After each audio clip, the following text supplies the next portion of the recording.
Hello and welcome to my guide for killing Tormented demons with the Polypore staff and the chaotic Rapier. Here's the ideal gear: a helm if Nate is not, an Ardon cloak 3, an arcane stream necklace, a Polypore staff, a Ganodermic top, a mage's book or an arcane spirit shield, bandos tacets, barrows gloves, steadfast or dragon boots, berserker ring or ring of wealth, chaotic Rapier, chaotic longsword, dragon fender, amulet of fury. You'll need a dark light no matter what. Claws, you could also use an enhanced Excalibur. Polypore staff, arcane stream, and mage's book again. In your inventory you're going to want super prayers or prayer pots, summoning pots or brews to heal up, an extra unicorn, some scrolls, a sapphire lantern, a lumber teleport, prayer renewals, and overloads. Be sure to set your left click option to special moves so that you can heal in one click. Here's how to get there. From the bank in the basement, run south. Go through the hole, run south again, and go through the hole again. If you don't have your sapphire lantern here, bugs will start to hit rapid damage on you. You need the lantern anyways to go down on the light creatures. Head south, over the stone, and into the tunnel. Use your lantern on one of the blue things, and select into the chasm. Wait to hit the bottom.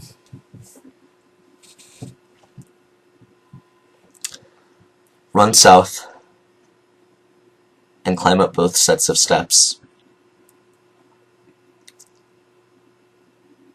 and into the nose. Run south further, past the table. Right here is a good place to rest if you're low on run energy. Run south some more. Here's a good place to hop worlds if you think you need to. From here you can run north. Unless you know the world is empty, don't worry about luring the TDs yet, because there could be somebody here like there was right now. You should just hop worlds if there's someone there, because there's going to be an empty world and it's rude to have two people there, and it can make the spawns annoying. To lure the TDs so that you only have to fight one at once, start with the east one. Wait till they're spread out a bit. Attack it and hide behind the flame brazier. Once it's near you, run to the east. Run back behind the rocks so that it's as far north as you can possibly get it. Now wait for the center and west one to spawn out, to spread out a little. Attack the most opportune one and run back north behind the rocks. Once it's caught, go get the last one. For the far west one, it's best to get it caught behind the brazier, but it can go past that if it's not in a good place to do so. We're only killing one spawn, so it doesn't have to be far away from you. Killing the TDs takes practice, so just get used to it. Once you've gotten the method down, you can do it pretty easily and quickly. Make sure that you have your quick prayers set to pre-mage and turmoil. Killing the TDs is a simple process.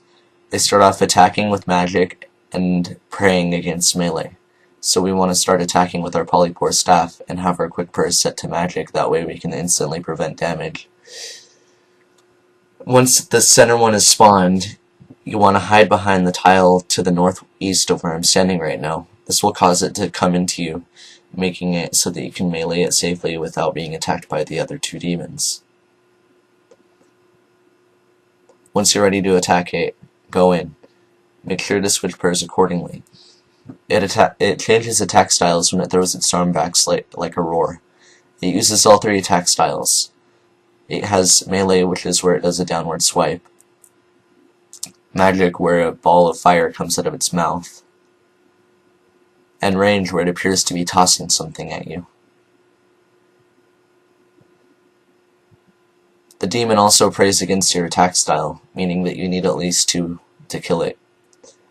People used to use the chaotic crossbow and chaotic rapier. Well, it didn't have to be chaotic, but people use range and melee. But now with the Polypore staff, you can hit higher DPS than range, and still use melee too. You want to attack it when it spawns until it starts spraying something other than melee, so that you can use your dark light on it to drop its shield. The shield halves all damage and makes it harder to kill, so you have to use the dark light to take it down. When the dark light hits, as in something that's not a 0, you have 1 minute before the shield will come back up. From there, keep switching attack styles until the demon is dead. You can also use your special attack weapon to kill it faster.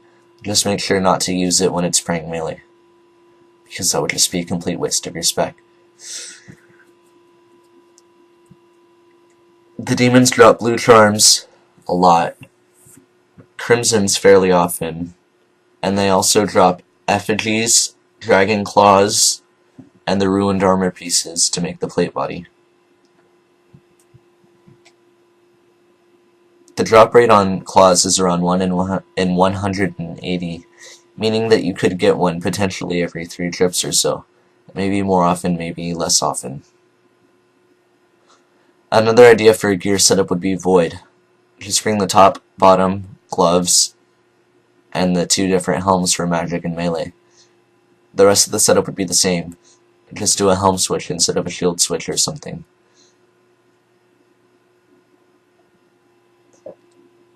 One thing that you can do is when the demon is attacking with melee is to use Soul Split to heal back faster than it's attacking you. This makes it a bit more AFKable because you don't have to worry about it switching attack styles. It will still roar, however, which will send off a bit of magic, which can even go over the walls. So when it does roar, if you're doing the Soul Split method, it may be worth it to switch to deflect magic for a short moment to stop that from hitting you.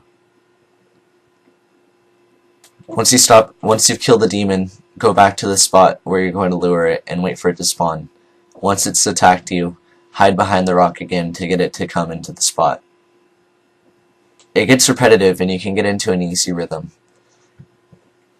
If you don't have all the ideal gear that I showed at the start of this video, you can make downgrades. For example, you could just bring something, you could do Void, which is free. I wouldn't recommend using Dehide because that reduces your magic attack by a lot, meaning that the Polypore method would be inefficient. Overloads are definitely worth it here, because I could only see you using at most 15 or 16 overloads, and that's if you're having a bad time. So don't waste your time with extremes. You could also use Piety here, and that might lower your kills a little bit, but if you have Augury, or you could use Mystic Might, if you have any of those pairs, you could also switch between those when you use different attack styles to speed up your kills a little. However, this would mean that you can't use the Soul Split method, making it a bit less AFKable. If I've left anything out, leave a comment below and I'll add an annotation. I left this trip early because I got bored and I had to go do something. And I didn't get any drops, but that's kind of rare. I usually at least get an effigy or something. However, I did score on blue charms. Enjoy the song until the clip is over.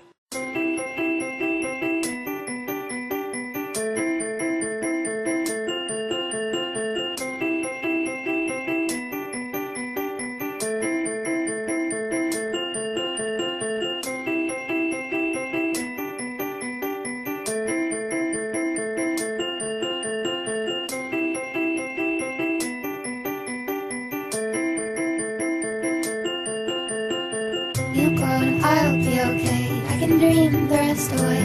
It's just a little touch of fate, it'll be okay. It sure takes its precious time, but it's got rights and so have I. I turn my head to the sky, focus one thought at a time. I do not like the little breeze, under my tight and fall asleep. It couldn't be a longer time, I feel like I'm walking blind. I know I have time, there are no legs to the side.